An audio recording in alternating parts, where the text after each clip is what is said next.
kembali bersama Panatua Saesin, di perjalanan cerita Xiaoyan selamatkan Xiaoyan dari Hall of Souls. Panatua Saesin, ngucapin terima kasih, buat kalian yang selalu stay ngopi, makan gorengan dan rebahan, di channel YouTube Panatua Saesin. Terima kasih like dan subscribe-nya sama kalian.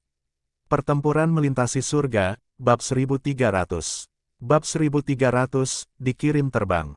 Sosok manusia yang keluar dari celah spasial memiliki tubuh kekar, dengan punggung harimau dan pinggang beruang. Sosok itu memancarkan aura ganas yang kaya. Penampilannya secara mengejutkan mirip dengan ahli suku naga Void kuno, yang telah bertemu Xiaoyan, Hei King. Kakak Hei King, kenapa kamu datang? Xiaoyan juga terkejut saat sosok manusia ini tiba-tiba muncul. Nada suaranya dipenuhi dengan kepuasan. Aku datang untuk mencarimu tentang beberapa hal. Orang-orang tua dari suku itu telah mengirimku untuk menemukanmu. Sial, untungnya, Ziyan meninggalkan segel nagamu. Kalau tidak, aku benar-benar akan mencarimu sampai aku mati. Hei King memandang Xiaoyan seolah-olah dia telah menemukan penyelamatnya. Dia buru-buru mendekat dan menghela napas lega. Mencariku, Xiaoyan mengerutkan alisnya saat mendengar ini. Masalah apa yang bisa membawa naga Void kuno ke sana? Mungkin, apa yang terjadi pada Ziyan? Mata Xiaoyan tiba-tiba melebar saat dia menoleh ke Hei King dan mengajukan pertanyaan dengan suara yang dalam. Dia tidak dalam masalah. Namun, ada sesuatu yang membutuhkan bantuan Anda. Jika Anda punya waktu, Anda harus pergi dengan saya. Hei King menggosok kepalanya saat dia berbicara. Xiaoyan ragu sejenak saat melihat ekspresi Hei King yang agak muram. Setelah itu, dia mengangguk. Tampaknya masalahnya cukup besar. Kalau tidak, itu tidak akan membuat ahli seperti Hei King menjadi panik. Setelah saya menyelesaikan masalah di sini, saya akan melakukan perjalanan bersama Anda. Apakah ada masalah? Hei King pulih setelah mendengar kata-kata Xiaoyan.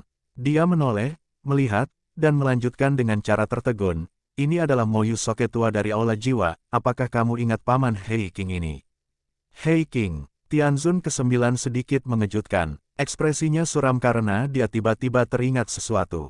Ekspresinya sedikit berubah saat dia berseru, kamu adalah Hei King dari suku naga Void kuno. Apakah nama, Hei King, adalah sesuatu yang orang tua sepertimu bisa katakan? Dengan posisi Anda sebagai yang ke-9, Anda tidak memiliki kualifikasi untuk melakukannya. Hei King membungkus tangannya di depan payudaranya. Dia menutup mulutnya dan tidak memberikan wajah apapun pada Tianzun ke-9. Wajah Tianzun ke-9 menjadi sangat gelap dan suram saat dia mendengar kata-kata kasar Hei King. Namun, dia tidak mengungkapkan kemarahan apapun karena dia jelas mengerti bahwa pria besar di depannya adalah orang yang sangat merepotkan. Apalagi dia bukan tandingan orang ini. Teman ini, diri lama ini adalah penatua dari Sekte Langit yang mendalam, Shen Luo Guizun. Xiaoyan ini adalah orang yang ingin ditangkap oleh Sekte Langit mendalam saya. Saya berharap teman ini tidak akan ikut campur tangan. Setelah melihat Xiaoyan menjanjikan angsur dirugikan, bagaimana mereka bisa melepaskan diri? Jadi Shen Luo Guizun menangkupkan kedua tangannya dan berbicara dengan suara yang dalam.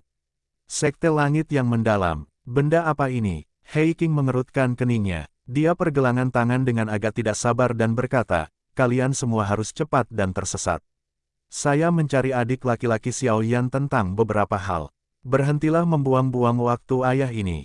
Kamu, ekspresi Shen Luo Guizun dan Yao Hua Liangzun berubah setelah mendengar kata-kata vulgar Hei King. Mereka berdua dengan marah, berteriak, kamu berani untuk tidak menghormati Sekte Langit yang mendalam. Anda mencari kematian. Setelah teriakan keras mereka terdengar, mereka berdua melangkah melewati ruang kosong. Tubuh mereka segera melesat ke depan seperti kilat. Douki yang gelap dan dingin dengan keras menghantam Hei King tanpa ditahan. Dua bintang 6 Douzun benar-benar memiliki keberanian untuk berteriak di depan ayah ini. Hei King tertawa terbahak-bahak saat melihat keduanya mendekat dan maju bukannya mundur. Kedua menegangkan dan otot-otot di sekujur tubuh berfluktuasi dengan cara yang aneh. Akhirnya, dia mengirim ke depan tanpa serangan mewah. Ledakan, dua kepalan logam pecah dan membentuk dua tanda spasial hitam. Tanda spasial hitam bergerak cepat sebelum dipanggil dengan keras dengan keduanya. Hanya dari mana asal orang ini? Tubuh rombongan Shen Luo Guizun gemetar setelah tabrakan. Ekspresi mereka segera menjadi pucat. Kekuatan menakutkan yang mereka hadapi, yang tampaknya bisa menghancurkan segalanya, menyebabkan teror melonjak dari dalam hati mereka. Gruk, teror baru saja muncul saat tenggorokan mereka dipenuhi sesuatu yang manis. Mereka berdua mengeluarkan seteguk darah segar. Tubuh mereka terbang kembali seperti layang-layang dengan tali putus. Mereka dengan keras menembak ke dalam hutan di bawah, menghantam tanah dan membentuk lubang sedalam 100 meter. Kekuatan sisa yang kuat benar-benar menghancurkan pohon-pohon besar dalam radius 100 meter. Tepuk tangan, Hei King mengirim keduanya terbang dengan pukulan dari masing-masing tinju. Setelah itu, dia memukul kedua tangannya.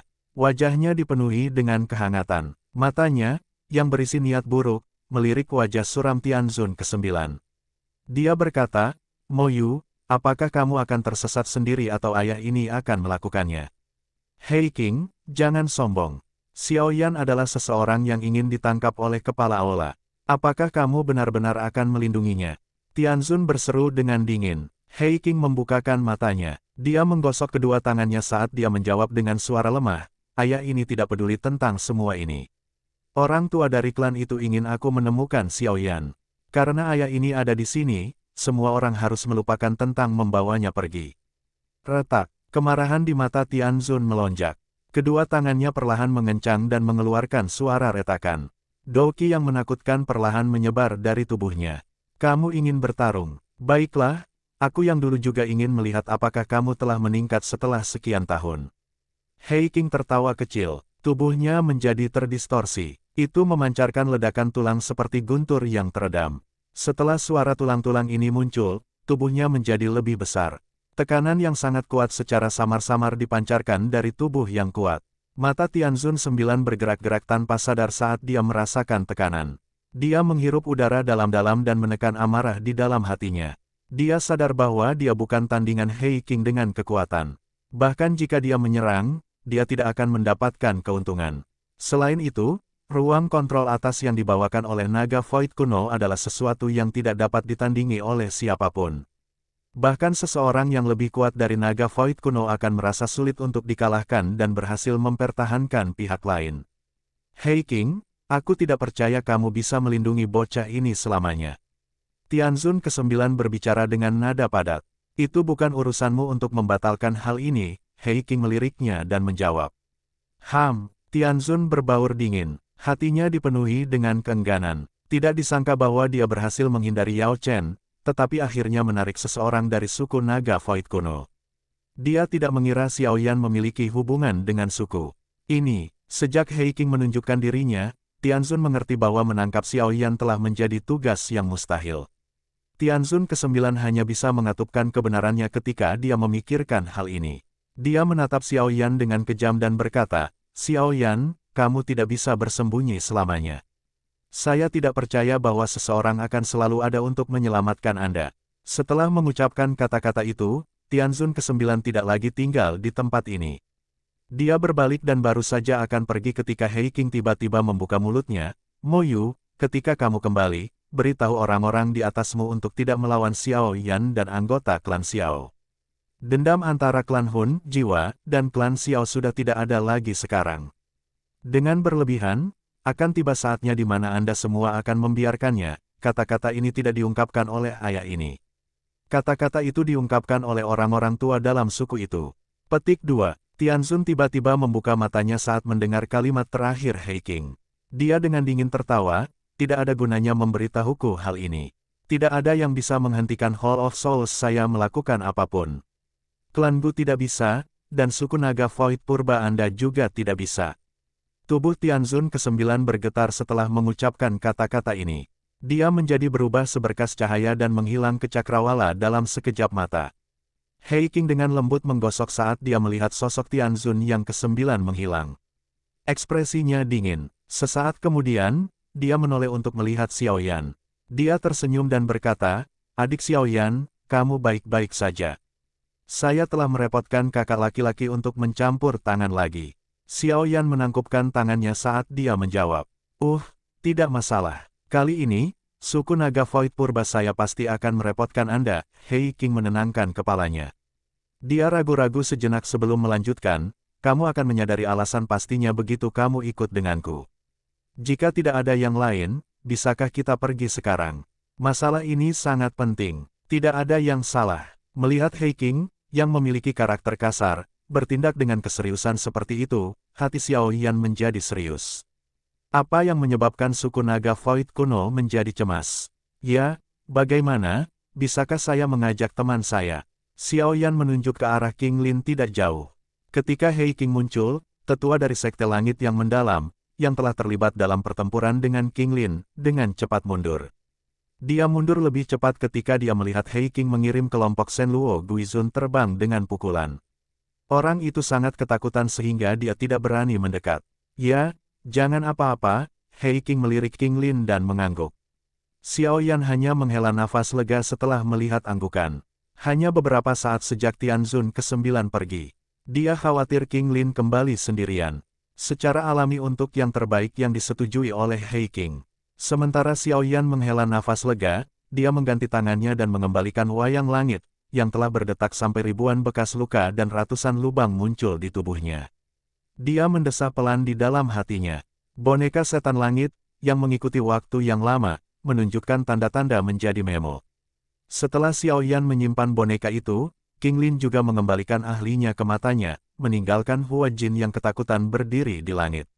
Dia menunjukkan ketakutannya saat dia melihat He King. Kekuatannya menyebabkan dia merasa terkejut. Tuan Muda Xiao Yan, apakah kita akan melepaskan wanita ini? Ini salahnya kami dicegat kali ini. King Lin bertanya dengan lembut. Tidak ada waktu. Xiao Yan melirik wanita itu dan menenangkan kepalanya.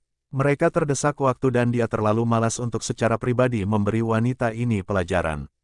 Kakak He King, ayo, pergi. Xiao Yan berbalik untuk melihat He King saat dia berbicara. Iya, He King mengangguk. Tangannya terangkat di udara di depannya dan merobek celah spasial.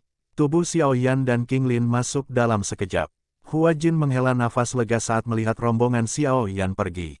Dia berjanji akan melakukan kutukan yang kejam dan jahat. Namun, kutukan itu baru saja muncul di jantung saat He King, yang kakinya baru saja melangkah menuju garis retakan spasial di langit, berhenti. Dia memegang tangan yang besar tanpa menoleh. Gelombang kekuatan yang menakutkan merobek ruang dan mendarat di tubuh Hua Jin dalam sekejap. Gila, kekuatan yang tak tertandingi menyebabkan Hua Jin menyimpan seteguk darah segar. Tubuhnya dengan keras menabrak gunung. Batu-batu besar diproduksi dan dikuburkan jauh di bawah. Jangan mengira bahwa ayah ini tidak akan menyerangmu hanya karena kamu seorang wanita. He King mengulurkan tangannya yang besar setelah membuat Hua Jin terbang dengan isyarat. Dia melintas lebih dekat ke celah spasial. Dengan suara, "Ci," dia masuk dan menghilang bersamanya. Bersambung.